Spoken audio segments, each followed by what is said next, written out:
നോമ്പ് കാലഘട്ടം, ഉണർന്നിരുന്ന് പ്രാർത്ഥിക്കേണ്ടുന്ന കാലം. ക്രിസ്തു പറയുന്നു, പരീക്ഷയിൽ അകപ്പെടാതിരിപ്പാൻ ഉണർന്നിരുന്ന് പ്രാർത്ഥിപ്പൻ.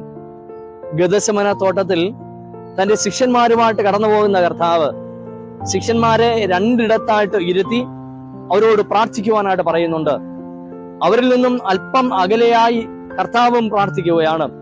കർത്താവിന്റെ പ്രാർത്ഥന മുഴുവനും എങ്ങനെ ഈ ക്രൂശ് തനിക്ക് വഹിക്കുവാൻ കഴിയുമെന്നാണ്. ഭാരമേറിയ കഠിനമായ, തനിക്ക് ചിന്തിപ്പാൻ പോലും കഴിയാത്ത ഈ കഠിന വേദന എങ്ങനെയാണ് സഹിക്കുവാനായിട്ട് കഴിയുക? പ്രാർത്ഥനയോടെ ദൈവസന്നിധിയിലായിരിക്കുമ്പോൾ പ്രാർത്ഥനയുടെ മധ്യേ പിതാവ് നൽകുന്ന ഒരു വലിയ കരുത്തുണ്ട്.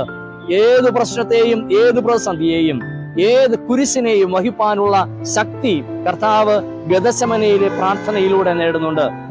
എന്നാൽ കർത്താവ് മടങ്ങി വരുമ്പോൾ ശിഷ്യഗണം ഉറങ്ങുകയാണ്. കർത്താവ് അവരോട് പറയുന്നുണ്ട്, പരീക്ഷയിൽ അകപ്പെടാതിരിപ്പാൻ ഉണർന്നിരുന്ന് പ്രാർത്ഥിപ്പൻ. ഒരുപക്ഷെ നമുക്ക് തൊട്ടുമുമ്പിൽ യാതൊരുവിധ പ്രശ്നങ്ങളും പ്രതിസന്ധികളും ഇല്ല എന്ന് നമുക്ക് തോന്നുമായിരിക്കാം. പക്ഷെ മറഞ്ഞിരിക്കുന്ന പ്രതികൂലങ്ങളുണ്ട്, പ്രതിസന്ധികളുണ്ട്. പ്രാർത്ഥനയിൽ ബലപ്പെട്ടില്ല എങ്കിൽ ഏതിടത്തും നാം വീണു പോകുവാൻ സാധ്യതയുണ്ട്, പരാജയപ്പെട്ടു പോകുവാൻ സാധ്യതയുണ്ട്. പ്രാർത്ഥന നമ്മുടെ ആത്മീക ജീവിതത്തിന് ഏറ്റവും അത്യന്താപേക്ഷിതമായ അനുഭവമാണ്.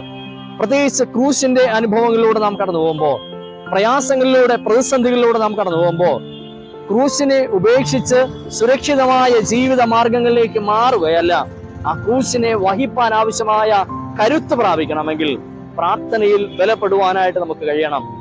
ഈ നോമ്പ് കാലഘട്ടങ്ങളിൽ കർത്താവ് വീണ്ടും നമ്മെ ഓർമ്മപ്പെടുത്തുകയാണ്, പരീക്ഷയിൽ അകപ്പെടാതിരിപ്പാൻ ഉണർന്നിരുന്ന് പ്രാർത്ഥിപ്പൻ.